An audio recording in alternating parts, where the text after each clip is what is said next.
This music's from the early 80s. That was the last time Jerry Springer was a gubernatorial candidate. Back in 1982, he ran for governor.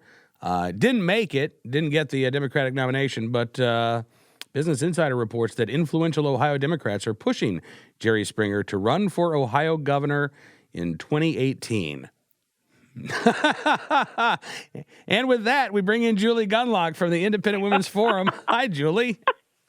I'm sorry, I didn't know I was live yet. Yes, jeez. It was either that or the sound of me throwing up. So I'm glad. Yeah. How you doing today? Yeah. I'm doing good. Obviously, I'm on fire. But yes, I'm doing good. I'll believe it when I see it, quite frankly. But if that's the best that Ohio Democrats can do, oh God, Jerry Springer, boy. Yeah. I mean, that's a good sign. Listen, people might go to the campaign rallies just to see the fights break out, and I wonder, would they combine like the show? Would they? You're not the real candidate, right? That's or they right. do like paternity tests there. Right. Well, listen. As a Republican, we probably shouldn't be too sort of smug about this, given the fact that we do have Donald Trump in office. God bless. I think he's doing a great job. But this is a new political reality. So maybe I should get used to this. Well, it'll be interesting to see, and I think this will be something that the Democrats will flirt with in 2018 and in 2020. Right? Do we go with the celebrity candidates? Here's the thing. That's not why Donald Trump supporters supported Donald Trump. It wasn't because he was a reality show star, right? So if that's what they want to think, okay. But I'm telling you, you're missing the bigger picture here. That's exactly right. Right? Yep.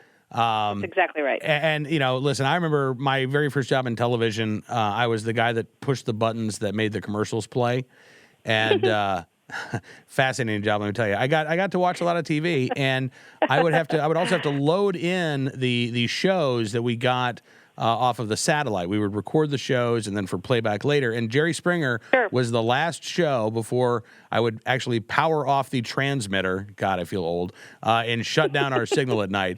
And so that was the last thing that I saw every day, Julie, for like 3 years was Jerry Springer. Tell you what, you wanna just destroy your faith in humanity. Watch Jerry Springer every day for 3 years. I imagine that was tough, and I'm glad you're no longer doing that, because that can't be an easy job to have, to watch Jerry Springer at the end of the night every day. My best part was I went after I got to work one night. I stopped off at Hardee's to get some dinner, and I recognized the woman in the drive-thru from Jerry Springer. And, are you serious? Oh yeah. She was really proud, too. She was like, oh, you saw it. Oh, well. Yeah, that was fun. Yeah. All right, so you have, and normally we talk about your pieces at Acculturated or your pieces at IWF. You have a very serious, you have like a policy paper, like a position paper out now. I'm very important. Yes, but I actually do. I mean, I don't just slam celebrity, Gwyneth Paltrow and Alicia Silverstone and all these nitwits in Hollywood. I actually do serious policy papers, and IWF about once a month produces policy focus. We call them policy focuses, and they're very sort of broad position papers on issues that might be of interest to people, and kind of giving them the facts and why they should be concerned. I proposed writing this because I started to become aware, actually, because of Twitter, I started to become aware of the issue of vaping. These are e-cigarettes, electronic cigarettes, and what the FDA has announced new regulations on the vaping industry. Why this was really of interest to me is because of what it will do to this industry, and what this what this industry has done for the smoking community. So I decided to write this because e-cigarettes, electronic cigarettes, vaping, these are all sort of the names for it, have really helped millions of people worldwide quit smoking. And as we know, quitting smoking is a very hard thing to do. Smoking is very addictive, and it leads to thousands of deaths every year. And so quitting smoking is both a priority economically because there's a lot of healthcare costs associated with smoking, but quitting smoking is also, it's not only a healthcare, it's an economic issue. And so when I looked at how vaping is helping people to quit traditional smoking, and then what the FDA is doing to destroy it, and again, I know I'm sort of all over the place, but what the FDA has done is put in place a new regulatory structure where the vaping industry will have to undergo a pre-market approval process in order to continue to sell their products. And this process, the estimates are that it will cost $400,000 per vaping flavor, and many vaping shops produce many flavors. $400,000 per vaping flavors, and again, many of them produce more than one, and over 500 hours, man-hours, in paperwork alone. So you can tell what's going to happen. They're going to go out of business. The sad thing is that that vaping really helps people quit smoking, and this is the really important issue here. So when you smoke, the thing that causes cancer is the combustion. It's the heat, okay? It's the burn. It's the smoke that goes into your lungs, okay? People smoke for the nicotine. They die of the tar, okay? What vaping does is there's no heat. There's no combustion. It delivers nicotine without the heat. And for that reason, it's not cancer-causing. And so it's a much safer, studies show that it's 95% less risky. It's 95% healthy less risky than smoking. And yet the FDA is trying to put many of these businesses that produce these vaping materials or substances out of business. So again, the title of my article is when regulatory overkill actually kills. And in this case, that's true. Talking again with Julie Gunlock, and it's interesting, Julie, because the big players in the vaping industry are going to be able to weather these costs. That's right. More so than these smaller independent shops. As a matter of fact, a lot of the bigger companies actively worked with the FDA, right, to help set these guidelines, knowing full well that they would be pricing out a lot of their independent competitors. So there's a little crony. There's a little crony capitalism going on. Absolutely, with the not FDA a little. regulations. It's a lot. And look, we know that a lot of these vape shops. There's these vape shops. Some of them are like local bars. You go into them. Yeah. There's a bar.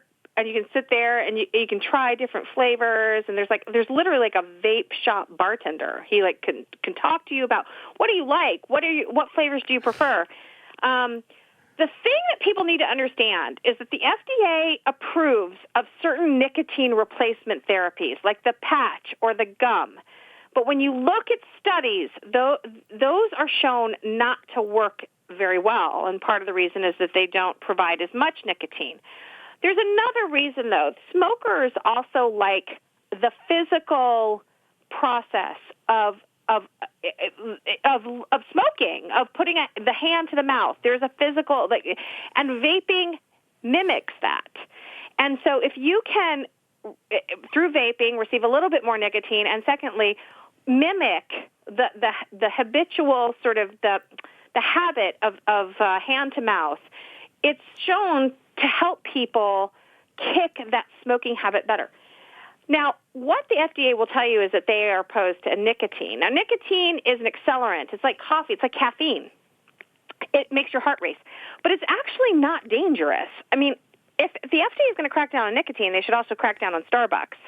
And so what's so galling to me is really the problem here is that the FDA doesn't like nicotine, but they approve of patches and gum, but they don't approve of vaping. It is, when you really dig down into this issue, it is so horrible what they're going to do. They're going to put thousands of people out of jobs. They're going to close thousands of vaping shops. They're really going to shutter these anti-smoking, these smoking cessation communities that have really cropped up, that have helped people kick this habit. Well, but again, I think it as you say, they may be doing this, but they're doing this for a greater good, Julie, right? Because I'm looking here at a piece in the Colorado Springs Gazette Dr. Larry Wolk, Executive Director and Chief Medical Officer of the Colorado Department of Public Health and Environment. He had this, it's about a week ago, had this anti-vaping column. And he said, let's not let vaping addict another generation. Exactly what you're talking about, right?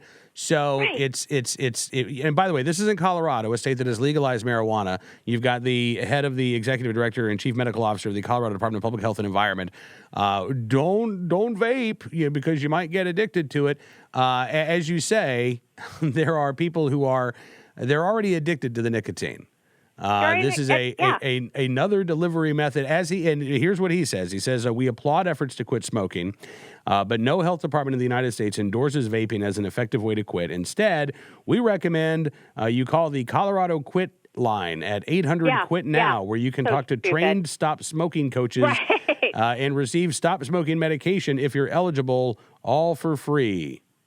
Well, and honestly, and look, if you look at the CDC website, this is in line with the CDC website. The CDC gives you two options. One, I'm not kidding you. I am not kidding you. The official CDC advice on quitting smoking is willpower.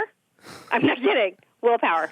And secondly, because that's what they tell alcoholics, right? Because that's what they tell drug addicts, right? Just express a little willpower and you'll be totally fine. Can you imagine how many drug addiction counselors and advocates would be up in arms? Okay.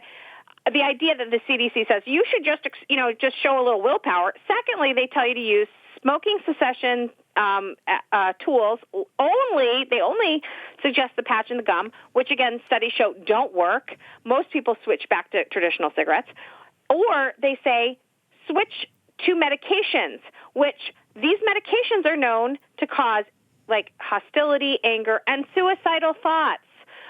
Okay, now as far as I know, nobody's killed themselves after vaping. Okay, so the CDC is actually telling you should go with a high-risk medication, prescription medication, over a vaping product that delivers nicotine. It's insane. And again, as adults, we should be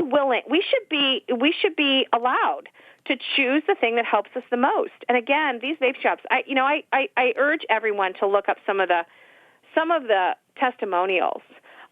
When I was researching this, and I put some of the testimonials in my policy paper, and that's available at IWF.org. They are heartbreaking. I mean, these are people who say, I had emphysema. You think about it. They go to their doctor, and they're diagnosed with emphysema, and they still don't stop smoking because they can't. Mm-hmm. And then eventually, vaping products are introduced, and they can finally kick the habit. It's amazing what individual innovation, what private innovation has created, and here the government is trying to take it away from people. Julie Gunlock with the Independent Women's Forum. We are unfortunately out of time, but thank you for joining us on the program, and we'll do this again soon.